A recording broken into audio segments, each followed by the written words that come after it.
آج ہم تاریخ کی ایک ایسی شخصیت پر بات کر رہے ہیں جن کا نام اور کام دونوں ہی بہت بڑے ہیں۔ ایک ایسا رہنما جس نے صرف ایک دہائی میں دنیا کا نقشہ بدل دیا۔ ہم بات کر رہے ہیں اسلام کے دوسرے خلیفہ عمر بن خطاب کی۔ بالکل، اس میں ہمیں ایک شخص کی آپ کہہ لیں کہ ایک ناقابل یقین تبدیلی کی کہانی ملتی ہے۔ اسلام کے سب سے بڑے دشمنوں میں سے ایک ہونے سے لے کر اسلام کی تاریخ کے سب سے بڑے معمار بننے تک کا سفر۔ تو آج ہمارا مقصد صرف ان کی زندگی کے واقعات کو دہرانا نہیں، بلکہ اس مضمون کی گہرائی میں جا کر ان فیصلوں، ان اصلاحات اور ان کی شخصیت کے ان پہلوؤں کو سمجھنا ہے جنہوں نے نہ صرف ایک بہت بڑی سلطنت کی بنیاد رکھی، بلکہ حکمرانی اور انصاف کے ایسے معیار قائم کیے جن پر آج بھی دنیا بھر میں بات ہوتی ہے۔ تو آئیے اس شخصیت کو کھوجنے کی کوشش کرتے ہیں۔ ضرور۔ اچھا، تو سب سے پہلی بات جو کسی کو بھی حیران کر سکتی ہے وہ ان کا اسلام سے پہلے کا کردار ہے۔ وہ محض غیر جانبدار نہیں تھے بلکہ اسلام کے شدید مخالفین میں سے تھے۔ شدید مخالف مضمون میں ایک چھوٹی سی لیکن بہت طاقتور مثال دی گئی ہے۔ ان کے خاندان کی ایک کنیز تھیں، بسینہ۔ جی۔ جب وہ مسلمان ہوئیں تو عمر انہیں اتنا مارتے تھے کہ خود مار مار کر تھک جاتے تھے۔ اچھا۔ اور یہی بات اس کردار کو اور بھی ڈرامائی بنا دیتی ہے جب ہم یہ دیکھتے ہیں کہ پیغمبر اسلام نے خود دعا فرمائی تھی۔ ہاں، یہ بہت اہم نکتہ ہے۔ جی، انہوں نے دعا کی کہ خدایا اسلام کو ابو جہل یا عمر بن خطاب میں سے کسی ایک سے طاقت عطا فرما۔ آپ سوچیں، اس کا مطلب ہے کہ ان کی مخالفت کے باوجود ان کے اندر وہ قیادت کی صلاحیت، وہ عزم، وہ طاقت دیکھی جا رہی تھی۔ یعنی ایک ہیرا تھا، بس اسے تراشنے کی ضرورت تھی۔ بالکل، بالکل یہی بات ہے۔ اور پھر وہ لمحہ آیا جس نے سب کچھ بدل دیا، وہ مشہور واقعہ جب وہ پیغمبر اسلام کو قتل کرنے کے ارادے سے تلوار لے کر نکلے۔ جی، لیکن راستے میں ہی انہیں پتا چلا کہ ان کی اپنی بہن فاطمہ اور ان کے بہنوئی بھی اسلام قبول کر چکے ہیں۔ آپ اس منظر کا تصور کریں، غصہ، دھوکہ دہی کا احساس، اور اس ارادے کے ساتھ وہ اپنی بہن کے گھر پہنچے۔ وہاں انہوں نے اپنی بہن کو اتنا مارا کہ وہ لہو لہان ہو گئیں۔ لیکن پھر جو ہوا وہ ان کی زندگی کا سب سے بڑا موڑ تھا۔ ماخذ کے مطابق ان کی بہن نے خون میں لت پت ہونے کے باوجود کہا، کیا کہا انہوں نے کہا، عمر تم جو کرنا چاہتے ہو کر لو، لیکن اسلام اب ہمارے دل سے نہیں نکل سکتا۔ یہ صرف الفاظ نہیں تھے، یہ غیر متزلزل ایمان کا مظاہرہ تھا، اور اس نے عمر کے دل پر گہرا اثر کیا۔ کہا جاتا ہے کہ اپنی بہن کے جسم سے بہتا ہوا خون دیکھ کر ان کا پتھر جیسا دل موم ہو گیا۔ انہوں نے کہا، اچھا مجھے دکھاؤ کہ تم لوگ کیا پڑھ رہے تھے۔ اور جب انہوں نے قرآن کی آیات سنی، روایت کے مطابق سورۃ طٰہٰ یا سورۃ الحدید کی آیات تھیں، جی، جن میں کہا گیا خدا اور اس کے رسول پر ایمان لاؤ، تو ان کی دنیا ہی بدل گئی۔ وہ بے اختیار پکار اٹھے، میں گواہی دیتا ہوں کہ اللہ کے سوا کوئی معبود نہیں اور محمد اس کے بندے اور رسول ہیں۔ یہ صرف ایک شخص کا مذہب بدلنا نہیں تھا، ہے نا؟ یہ تو ایک پوری تحریک کا رخ بدلنے والا لمحہ تھا۔ بالکل، اس سے پہلے مکہ کے مسلمان چھپ کر عبادت کرتے تھے، ایک خوف کے سائے میں جیتے تھے۔ صحیح۔ عمر کے اسلام قبول کرنے کے بعد پہلی بار مسلمانوں نے خانہ کعبہ میں اعلانیہ نماز ادا کی۔ یہ ایک بہت بڑا نفسیاتی اور علامتی قدم تھا۔ اور اسی وجہ سے انہیں الفاروق لقب ملا۔ جی، الفاروق، یعنی وہ شخص جو حق اور باطل، سچ اور جھوٹ میں واضح لکیر کھینچ دے، فرق کر دے۔ اچھا، تو یہ تو تھا ان کے اسلام قبول کرنے کا واقعہ۔ اب آگے بڑھتے ہیں ان کے دور خلافت کی طرف۔ ابو بکر صدیق کے بعد جب انہوں نے یہ ذمہ داری سنبھالی تو صورتحال کچھ آسان نہیں تھی۔ آسان تو بالکل نہیں تھی۔ عراق اور شام کے محاذوں پر جنگیں پہلے سے ہی جاری تھیں۔ انہیں وراثت میں ایک ایسی ریاست ملی جو اپنی بقا کی جنگ لڑ رہی تھی۔ لیکن ان کے 10 سالہ دور حکومت میں جو توسیع ہوئی وہ تاریخ میں مثال نہیں ملتی۔ ماخذ کے اعداد شمار کے مطابق سلطنت کا رقبہ 22 لاکھ مربع میل سے بھی تجاوز کر گیا۔ 22 لاکھ مربع میل؟ جی، اسے آج کے تناظر میں دیکھیں تو اس میں پورا ایران، عراق، شام، مصر اور بائزنٹینی سلطنت کا 1/3 حصہ شامل تھا۔ یروشلم کی فتح بھی پہلی بار انہی کے دور میں ہوئی۔ یہ محض فتوحات نہیں تھی، یہ تو سلطنتوں کا خاتمہ اور ایک نئی عالمی طاقت کا ظہور تھا۔ بالکل، اتنی بڑی سلطنتوں کو شکست دینا خاص طور پر ساسانی یعنی ایرانی سلطنت کو کوئی معمولی بات نہیں تھی۔ ان کی فوج اپنے دیو ہیکل جنگی ہاتھیوں کی وجہ سے مشہور تھی۔ قادسیہ کی جنگ وہ کیسے جیتی گئی؟ یہاں ان کی فوجی حکمت عملی کی ایک بہترین مثال نظر آتی ہے۔ دیکھیں، عرب فوج نے ایک انوکھا طریقہ اپنایا۔ کیا طریقہ تھا وہ؟ انہوں نے اپنے اونٹوں پر کالے رنگ کے بڑے بڑے کپڑے ڈال کر انہیں خوفناک شکل دی اور ہاتھیوں کے سامنے لے آئے۔ اچھا۔ ہاتھی ان عجیب و غریب مخلوقات کو دیکھ کر بدکنے لگے۔ اس افراتفری کا فائدہ اٹھا کر مسلمان تیر اندازوں نے ہاتھیوں کی آنکھوں اور سونڈوں کو نشانہ بنایا۔ تو ایرانی فوج کا سب سے خطرناک ہتھیار انہی کے لیے مصیبت بن گیا۔ بالکل، اور جب ان کا سپہ سالار رستم مارا گیا تو جنگ کا پانسا ہی پلٹ گیا۔ یہ صرف ایک فوجی فتح نہیں تھی، اس نے صدیوں پرانی ساسانی سلطنت کے خاتمے کی بنیاد رکھی۔ لیکن اتنی بڑی فتوحات کے باوجود مضمون میں ان کا ایک قول نقل کیا گیا ہے جو بڑا دلچسپ ہے۔ وہ کہتے تھے، کاش ہمارے اور فارس کے درمیان آگ کا پہاڑ ہوتا، نہ وہ ہم پر حملہ کر سکتے نہ ہم ان پر۔ یہ تھوڑا حیران کن نہیں؟ ایک فاتح ایسی بات کیوں کرے گا؟ یہ ان کی شخصیت اور طرز حکمرانی کی گہرائی کو ظاہر کرتا ہے۔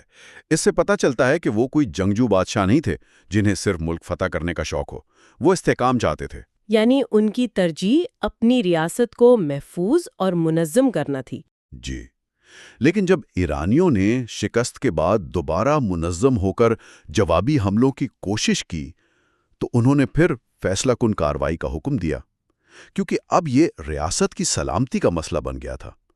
وہ توسیع برائے توسیع کے قائل نہیں تھے۔ اتنی بڑی سلطنت کو فتح کرنا ایک بات ہے، لیکن اسے مستحکم رکھنا اور چلانا بالکل دوسرا چیلنج ہے۔ کیا وہ ایک منظم کے طور پر بھی اتنے ہی باکمال تھے؟ شاید میدان جنگ سے بھی زیادہ۔ عمر بن خطاب کی اصل ذہانت ایک ریاست کے معمار کے طور پر سامنے آتی ہے۔ اچھا۔ انہوں نے ایک خانہ بدوش اور قبائلی معاشرے کو ایک منظم مرکزی ریاست کی شکل دی۔ پوری سلطنت کو صوبوں میں تقسیم کیا، مکہ، مدینہ، شام، کوفہ، بصرہ، مصر وغیرہ۔ اور ہر صوبے میں ایک پورا سرکاری ڈھانچہ بنایا؟ جی، ایک مکمل سرکاری ڈھانچہ۔ ایک گورنر، والی، ایک ٹیکس کلیکٹر، صاحب الخراج، ایک پولیس چیف، ایک جج، قاضی اور ایک خزانچی، صاحب بیت المال۔ یہ آج کی جدید بیوروکریسی کی ابتدائی شکل تھی۔ مضمون میں ان کی کچھ اور اصلاحات کا بھی ذکر ہے، جیسے بیت المال یعنی سرکاری خزانے کا قیام۔ یہ آج ہمیں ایک عام سی بات لگتی ہے، لیکن اس وقت کے لحاظ سے یہ کتنی بڑی تبدیلی تھی۔ یہ ایک انقلابی قدم تھا۔ اس سے پہلے اصول یہ تھا کہ جو بھی مال غنیمت یا ٹیکس آتا، اسے فوری طور پر لوگوں میں تقسیم کر دیا جاتا تھا۔ تو اس میں طویل مدتی منصوبہ بندی کی کوئی گنجائش نہیں تھی؟ بالکل نہیں۔ بیت المال کے قیام کا مطلب تھا کہ ریاست کے پاس اب ایک مرکزی بجٹ تھا۔ اس پیسے سے فوجیوں کو تنخواہیں دی جا سکتی تھیں، عوامی منصوبے شروع کیے جا سکتے تھے، نہریں کھدوائی جا سکتی تھیں، اور قحط جیسی آفات سے نمٹنے کے لیے ذخیرہ بھی رکھا جا سکتا تھا۔ جی ہاں، اس ایک اصلاح نے ریاست کو ایک پائیدار ادارہ بنا دیا۔ اور ہجری کیلنڈر کا آغاز، کیا اس کی وجہ صرف مذہبی تھی یا اس کے پیچھے بھی کوئی انتظامی ضرورت تھی؟ دونوں تھیں۔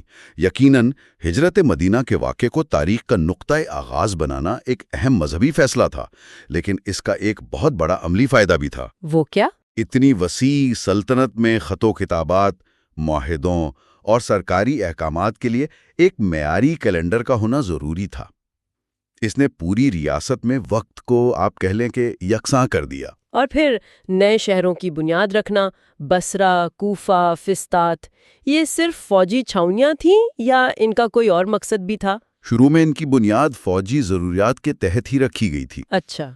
لیکن یہ عمر کی دور اندیشی تھی کہ یہ شہر صرف چھاؤنیاں بن کر نہیں رہ گئے، یہ جلد ہی تجارت، علم اور ثقافت کے بڑے مراکز بن گئے، جنہوں نے آنے والی صدیوں میں اسلامی تہذیب کی شکل و صورت پر گہرا اثر ڈالا۔ ان تمام انتظامی اصلاحات میں سب سے نمایاں اصول احتساب کا لگتا ہے۔ مضمون میں ذکر ہے کہ وہ اپنے گورنروں پر بہت سخت نظر رکھتے تھے۔ ہاں، اور یہ ان کے نظام کی روح تھی۔ گورنر مقرر کرتے وقت ان سے حلف لیا جاتا تھا کہ وہ قیمتی لباس نہیں پہنیں گے، اپنے دروازے پر دربان نہیں بٹھائیں گے، تاکہ کوئی بھی عام آدمی ان تک آسانی سے پہنچ سکے۔ جی، اور ان کی تمام جائیداد کی ایک فہرست تیار کی جاتی تھی۔ اگر ان کی دولت میں غیر معمولی اضافہ ہوتا تو ان سے سخت پوچھ گچھ ہوتی۔ یہ احتساب کا نظام تو بہت سخت ہے. کیا اس پر کبھی کسی گورنر نے اعتراض نہیں کیا؟ یہ ایک بہترین سوال ہے، اور اس کا جواب ہمیں کوفہ کے گورنر سعد بن ابی وقاص کے واقعے میں ملتا ہے، جو ایک بہت بڑے صحابی اور کمانڈر تھے. بالکل. جب انہوں نے اپنے گھر کے آگے ایک گیٹ ہاؤس یعنی ڈیوڑی بنوائی تاکہ لوگ شور نہ کریں، تو عمر کو مدینہ میں یہ خبر پہنچ گئی. پھر کیا ہوا؟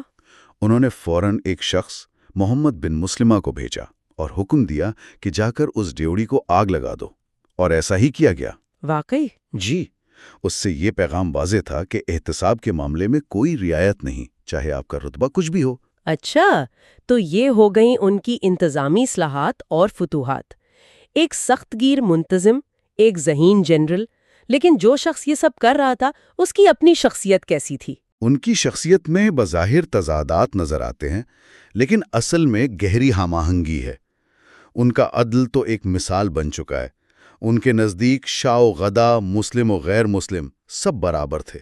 مصر کے گورنر والا واقعہ تو بہت مشہور ہے.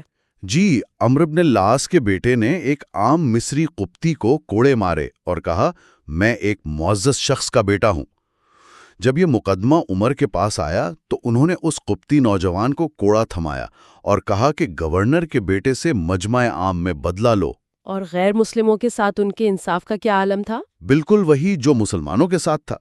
مضمون میں ایک واقعہ ہے کہ انہوں نے ایک بوڑھے غیر مسلم کو بھیک مانگتے دیکھا.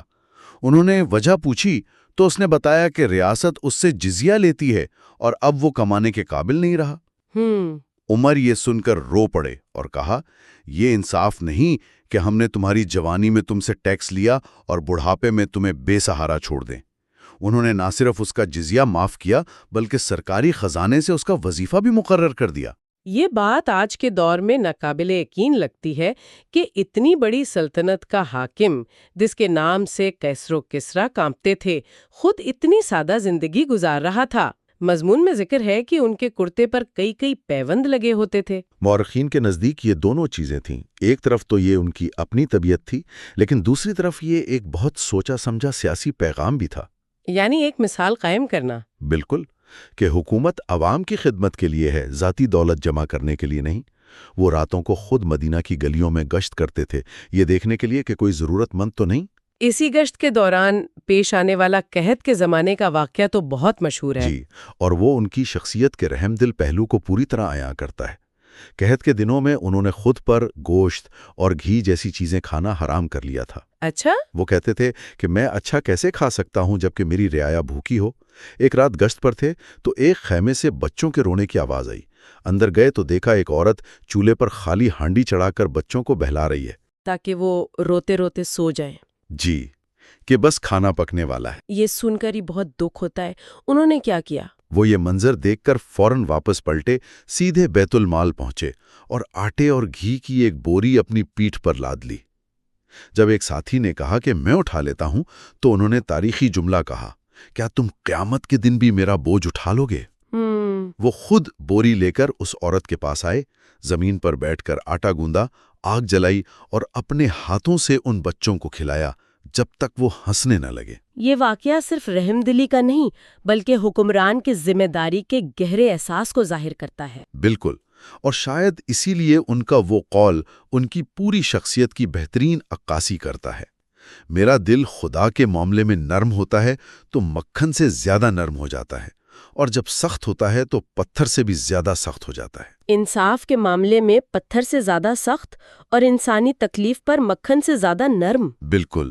تو عمر بن خطاب کی شخصیت میں ہمیں ایک سخت گیر منتظم، ایک دلیر جنگجو، ایک بے مثال عادل حکمران اور ایک انتہائی سادہ اور رحم دل انسان کا امتزاج ملتا ہے. جی، انہوں نے نہ صرف ایک سلطنت فتح کی بلکہ اسے چلانے کے لیے وہ انتظامی اور اخلاقی ڈھانچہ بھی فراہم کیا جس نے آنے والی صدیوں کی تاریخ پر گہرے نقوش چھوڑے.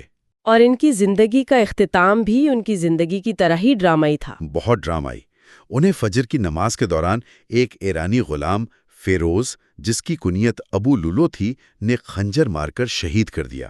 یہ ایک بہت ہی علامتی اور سوچنے پر مجبور کرنے والا نقطہ ہے نا؟ بہت.